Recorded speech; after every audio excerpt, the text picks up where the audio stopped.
Agora, turma, vamos lá para a disciplina de História, na página 10, e vocês podem colocar a data no início. Para a leitura do texto. Aqui no texto está trazendo para nós o quê? Sobre a organização das cidades, e que essa organização ela deve ser feita da melhor maneira possível para atender às necessidades das pessoas. Vamos ver? A organização das cidades, seus bairros e ruas deve atender às necessidades de todos os seus habitantes. Elas devem ter boas condições físicas, com bons calçamentos e boa iluminação. Devem ter também comércios, meios de transporte e serviços básicos. Que serviços básicos são esses? Como saúde e educação, disponíveis a toda a população. Então, é um direito de todos.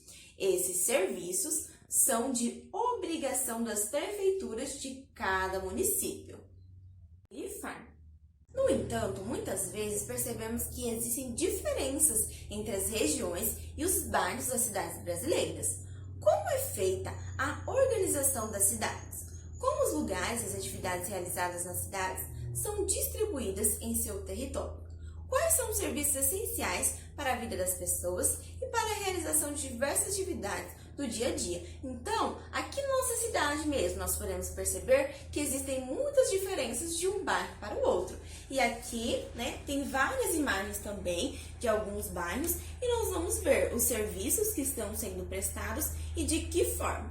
Aqui na imagem 1, nós podemos ver a Rua do Centro Histórico de Goiás, em Goiânia, em 2018.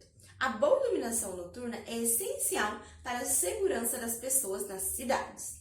Na imagem 2, nós vemos uma unidade de pronto atendimento em Rondonópolis, no interior do Mato Grosso, em 2018. Esses estabelecimentos são locais públicos administrados pelo município para atender as pessoas em emergências de saúde. Na imagem 3, é o que? Um terminal de ônibus em São Paulo, capital. Em 2009, o transporte público é de extrema importância nas cidades. Sua administração também é feita pela prefeitura. E aqui na imagem 4, o metrô de Recife, Pernambuco, em 2016. Estes trens são meios de transporte mais modernos, mais rápidos e que causam menos impacto na poluição das cidades. Página 11, turma, vocês vão realizar o jogo rápido. O que vocês vão fazer aqui? De acordo com essas imagens que nós acabamos de ver, vocês irão associar elas a cada uma das características do que está descrevendo aqui. Então, por exemplo, o metrô é um meio de transporte bastante veloz e não poluente. Aqui está falando sobre qual das imagens que nós vimos. Da número 1, da número 2, da número 3 ou da número 4. Vocês vão ir colocando de acordo com o que está dizendo aqui, certo? Outro textinho. Saúde, cultura e lazer. Podem grifar o título. Os serviços públicos são pensados para atender ao conjunto da cidade e da sua população. Eles devem ser oferecidos aos habitantes das cidades para que possam exercer adequadamente suas atividades cotidianas e viver bem. Por isso, muitos dos serviços públicos são considerados essenciais, então não podemos viver sem eles para a vida nas cidades, como os atendimentos médicos, os hospitais, os meios de transporte, os diferentes tipos de atividades educativas, culturais, esportivas e também de lazer. A oferta desses serviços à população garante que todos tenham acesso à educação, aos cuidados para a prevenção e o tratamento de doenças, que tenham mobilidade para se deslocarem por diferentes lugares da cidade e que possam conhecer os bens culturais e históricos produzidos ao longo do tempo. Aqui na imagem nós podemos visualizar uma aula de dança pública e gratuita em uma praça no centro da cidade de Campinas, lá no interior de São Paulo. Um desafio com duas perguntinhas para vocês pensarem um pouquinho. Olha só, na sua opinião, qual é a importância de existir em cada município o atendimento médico público voltado à população local? Então, vocês vão colocar aí a opinião de vocês. Na número 2, você frequenta algum espaço cultural de lazer ou esportivo? Se sim, o que costuma fazer no lugar? Caso não frequente, procure pensar em um lugar que gostaria de conhecer.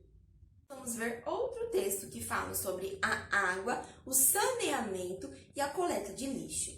Outros serviços públicos fundamentais para a saúde da população são o tratamento da água. Então, todos os dias, na nossa casa, nos lugares que a gente frequenta, nós usamos o quê? A água tratada, própria para tomar, para usar, para todas as coisas do nosso cotidiano, certo? Também a canalização, o tratamento de esgoto e a coleta do lixo. O acesso à água potável e o tratamento de esgoto e de outros resíduos tóxicos são direitos básicos de todos. Você já parou para refletir sobre esses assuntos? Então, você já parou para pensar sobre isso? Sabe como eles são importantes no seu cotidiano e para as pessoas do lugar onde vive? Então, pensa só, no dia que falta água, acontece alguma coisa do tipo, não acontece todo esse transtorno? Então, imagina só ficar sem esse tipo de serviço. É muito importante que a água que consumimos seja potável, isto é, adequada para a saúde do nosso organismo. Por isso, a água deve passar por tratamento e teste de qualidade para garantir a saúde da população e a preservação do ambiente. O esgoto e o lixo também devem receber tratamentos adequados para não contaminar rios, mares e o solo. Por isso, além de tratado, o esgoto deve ser canalizado. O lixo, por sua vez, deve ser descartado em locais adequados para não sujar as ruas, não causar alagamentos e não contaminar o ambiente. Imagina só se o lixo ficasse jogado em qualquer lugar, que bagunça, que sujeira que não ia virar. Página 13. Acesso aos serviços públicos do município. Cada município tem as próprias características geográficas, culturais e históricas, mas todos eles devem oferecer bens e serviços básicos a seus habitantes e até mesmo aos turistas e visitantes, certo? A Constituição Federal de 1988 é a principal lei do Brasil. Então, nós temos esses direitos garantidos por lei. Ela determina que todos os cidadãos têm direito a educação, saúde, alimentação, trabalho, moradia, transporte, lazer e segurança. Leia o artigo da Constituição. Então, olha só como traz a lei. Artigo 6.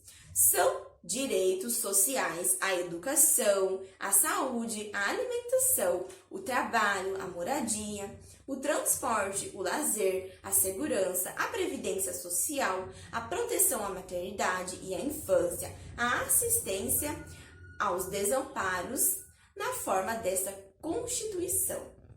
E podemos ver uma imagem que representa a conquista desses direitos.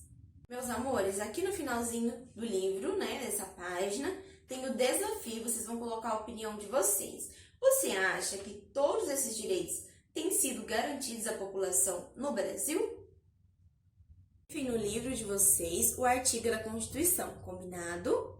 Lá na página 14, além da Constituição Federal, outras leis e dispositivos estabelecem que alguns bens e serviços devem ser oferecidos pelos poderes públicos aos cidadãos. Segundo o Estatuto da Cidade, a política urbana deve garantir o direito ao saneamento, medidas higiênicas como água limpa, rede de esgoto, controle de poluição, entre outras. A infraestrutura urbana, como distribuição de água, energia elétrica, telefonia, meios de comunicação, transporte e etc. Ao transporte, aos serviços públicos, ao trabalho, ao lazer, a rotas e vias públicas acessíveis para as pessoas com deficiência ou mobilidade reduzida. Então, vamos grifar? Forma. As diferentes cidades, apesar de suas peculiaridades, devem oferecer esses direitos básicos aos cidadãos. Então, apesar das cidades terem suas diferenças, elas têm o dever de oferecer aos cidadãos esses direitos.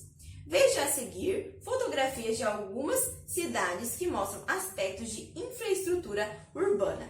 Nessa primeira imagem aqui, nós podemos ver uma criança brincando com um adulto em uma praça, certo? Ou seja, um espaço público que oferece o quê? Oferece lazer e outras atividades. Aqui embaixo nós podemos ver a calçada de uma praça.